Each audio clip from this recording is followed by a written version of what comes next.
Hey guys, what's up? Welcome back to Arch with Imran. I'm Imran, and today we're going to be going through my first year design submission.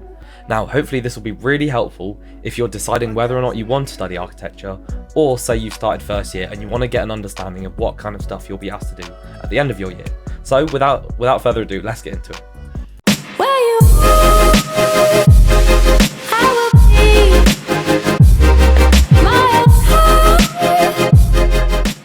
So guys, here we are. This is the front cover to my first year design submission.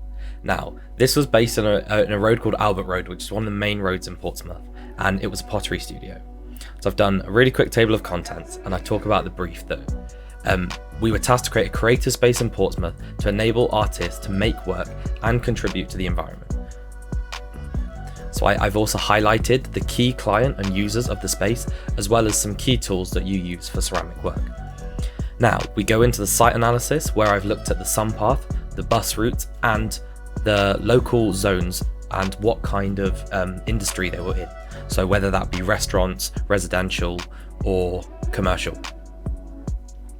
Here is a sketch I did of the front elevation.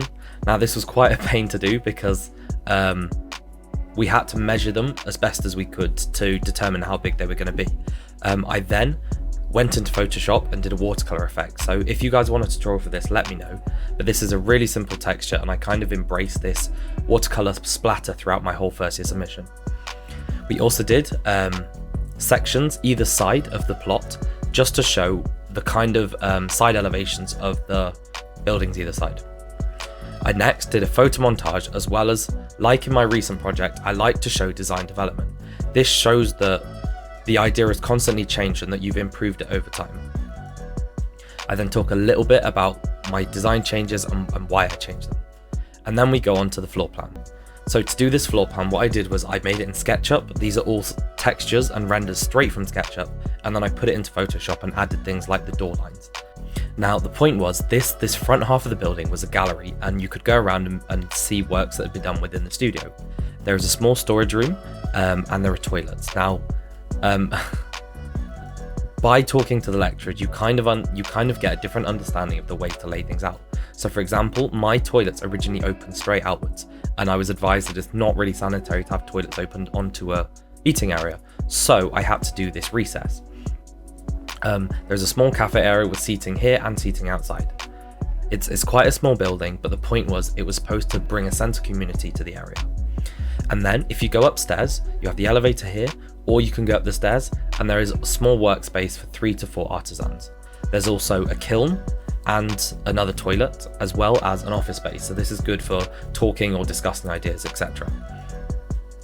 So as I've said, through first year, it's really important that you are working through and developing your style. So I did originally go with this splatter style, and I really like it, but I've since refined it to something that I feel more comfortable doing.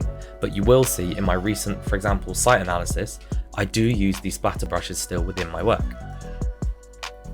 As you can see, the actual graphical representation isn't as cohesive, so that's something you should try and work on, having a uniform style and design throughout your project. So then we go on to the section. Now, this section doesn't show as much detail. I think I could have cut it in a better place, for example, through the stairs, to give a better understanding of the actual layout of what you can't see, but it sufficed for the project. But I think it's really important when you're doing your work to constantly evaluate things like where your section lines are, because it can drastically change how much detail you can show. So if I look back at this, I probably would have done a section line here, going through the stairs and the toilets, and I would have it facing the other way. So you can still see the workspace, but you also see all of the rooms that you can't see in this drawing.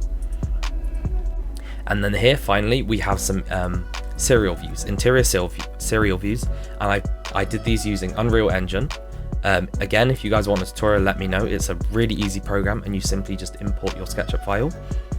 I then did ones to show things like the toilet as well as exterior. Now, I didn't know how to texture these, so I just used a brick, but I probably would have tried to zoom it into the building and done textures for the adjacent buildings.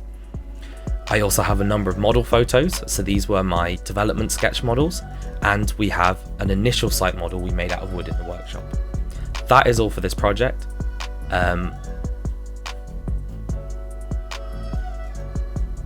And that is the end of this project.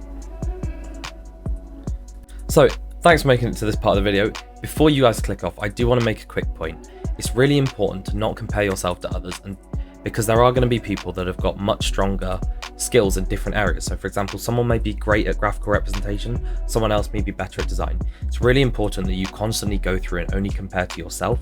It's great to be inspired by colleagues, but don't let it dishearten you. I think constantly keep working towards your own goal and being the best you can be. So guys, hopefully seeing through my first submission helped you guys a little bit. I know it's not amazing work, but the point is you will develop throughout your architecture school. So your first year is always going to be your worst work, but as long as you keep progressing, that's it. Hopefully you guys found it helpful. Please remember to keep commenting and subscribing. It really means a lot, and make sure you hit that notification bell to not miss another video. I'll catch you guys in another one.